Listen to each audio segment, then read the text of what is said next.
Math 1314, Tyler Junior College, Section 1.4, Complex Numbers, Video 4 of 6. In the previous video, after defining what a complex number was, we learned how to add and subtract complex numbers. In a nutshell, do the same thing you would have done if the I were any other letter. Combine like terms, watch your negative signs. So what's after addition and subtraction? Multiplication. Now if you notice over here, I've saved the definition of complex numbers, but I've also reminded you that if you see the square root of -1, you change it to an I. Now we actually haven't run across that much yet. We will run across it in the final video in this series. But for now, I want to review multiplication. And I'm just going to move these problems a little bit higher. I don't know why I left all that space up there and not gave me much space down here. So give me 1 second to just move these up. By the way, I challenge you to pause the video and see if you can multiply any of these. I'll give you a hint. You do what you think you should do. And I'll give you a warning. There is something that happens at the end that we haven't discussed yet. So I invite you to pause the video and see if you can multiply these by doing what you think you should do, which should be, should I distribute on the first one? Yes. Oh, the second two look like FOIL problems. Should I do that? Yes. And if you don't know what FOIL is, don't worry, I'll remind you. Or if you've never seen it, I'll introduce it to you. So feel free to pause the video and see if you can multiply these. Now, either you paused the video or you didn't. If you paused it, then let's see how well your work compares to what's going to happen. And if you haven't yet, you should really give yourself a chance. Don't sell yourself short. You can probably do more than you think you can. I am confident that every single person is capable of doing algebra if instructed properly. But I digress, which is a phrase I like to say a lot. So how would we multiply this imaginary number 5i times this complex number 3 minus 8i? 3 minus 8i. And by the way, if you hear me repeating things, it's usually for enunciation purposes, so that the auto-generated, what's the word I'm looking for, not transcript, subtitles, no. Anyway, so that YouTube hopefully can translate what I'm saying into words. Anyway, if we wanted to multiply 5i times 3 minus 8i, it looks like we should distribute because we should. We're going to multiply 5i times 3, and we're going to multiply 5i times negative 8i. So what's 5i times 3? If you're thinking those aren't like terms, you're correct. However, like terms is only an issue when you're adding or subtracting. You can multiply pretty much anything. For example, 5 times 3i is 15i. But what about 5i times negative 8i? Well, take it bit by bit.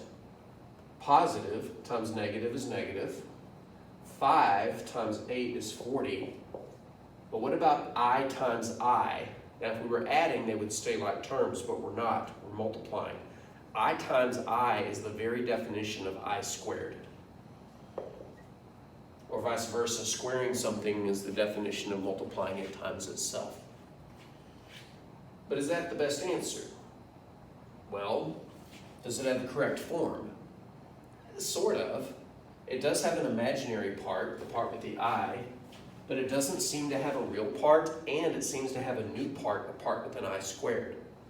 So does this mean that we have a new type of number, or does this mean that we're not done? It's the latter. We're not done. Because a complex number in standard form does not have a term with an I squared. So what do we do with the I squared? Well, here's a problem-solving skill that you can apply outside the realm of math. The way you learn something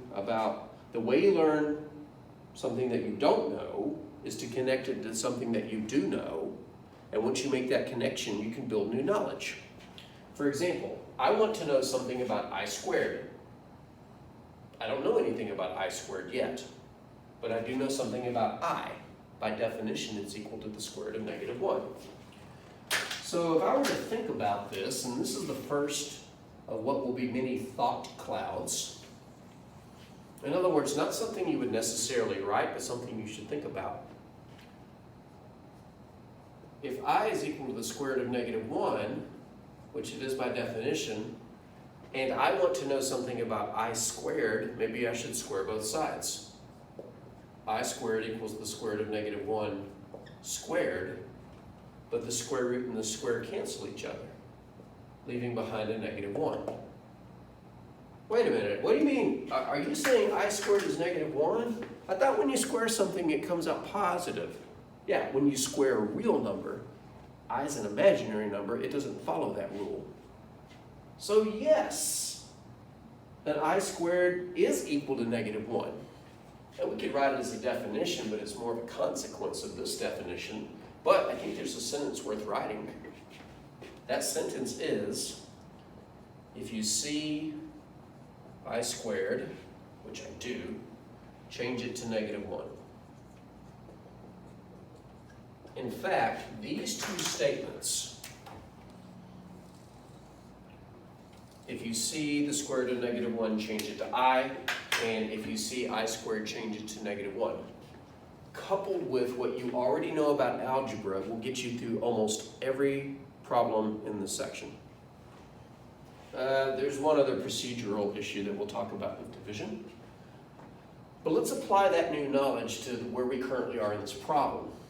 If you see I squared, change it to -1. I see an I squared. I am now obligated to change it to -1. So now my product is 15I minus 40 times -1.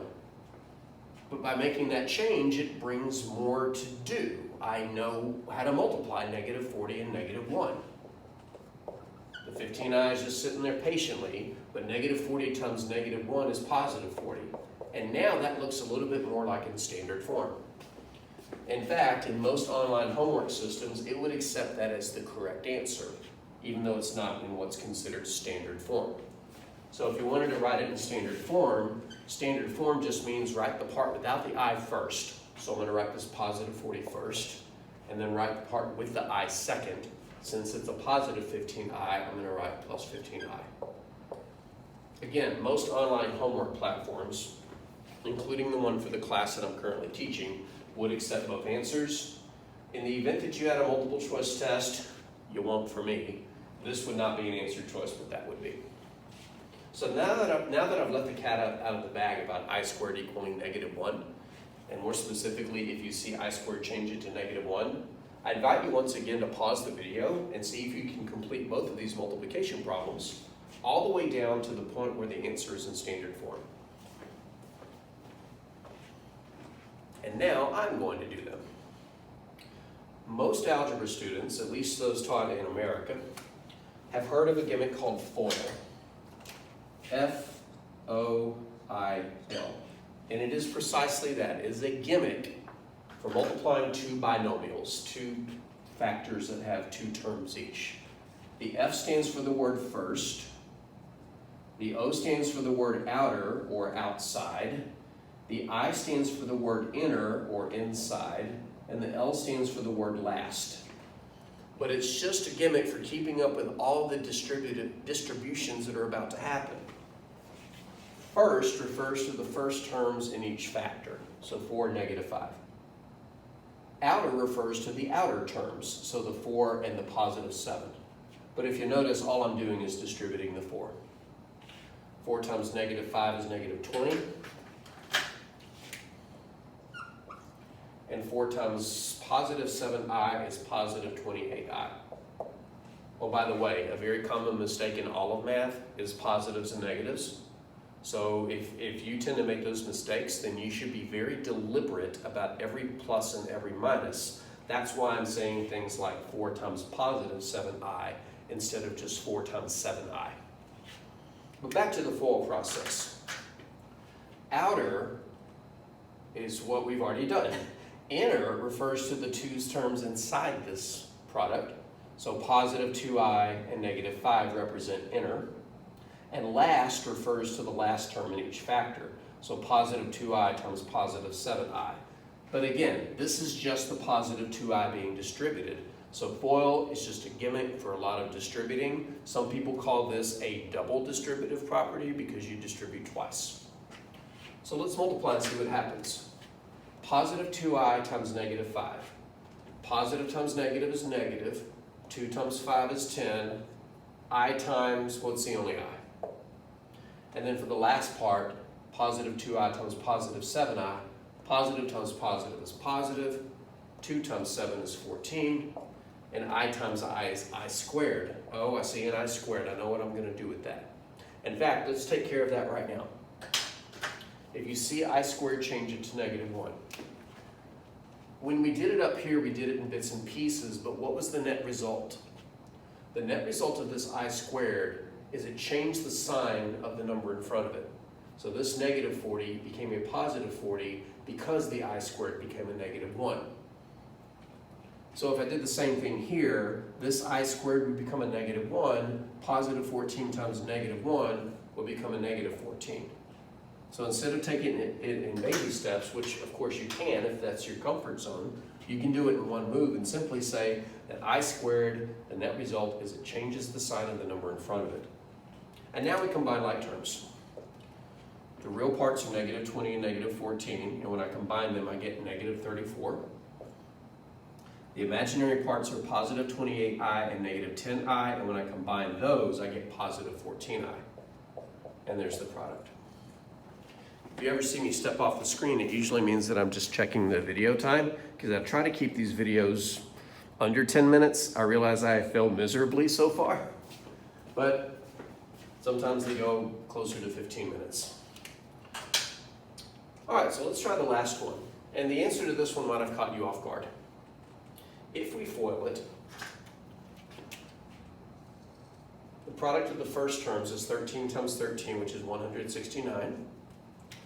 The product of the outer terms is 13 times negative 2i, which is negative 26i.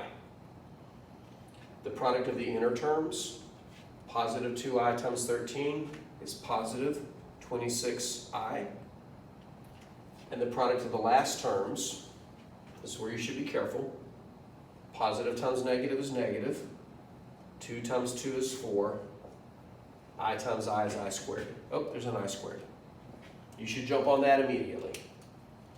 So what will the I squared do?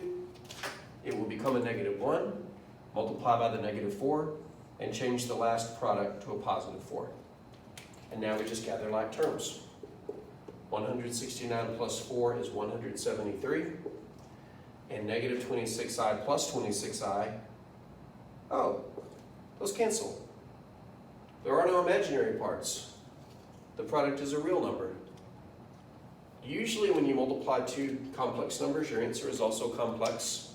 Every once in a while, it boils all the way down to real. In fact, this was not an accident. This was set up by design. Because what's the only difference between these two factors? The numbers are the same, but the signs are different. Whenever you multiply two binomials where the terms are the same, except the signs in the middle are different, then the outside and inside products will always be opposites and always cancel. In fact, we could generalize this. To generalize a math problem means to capture what the essence of what happened without reference to specific values.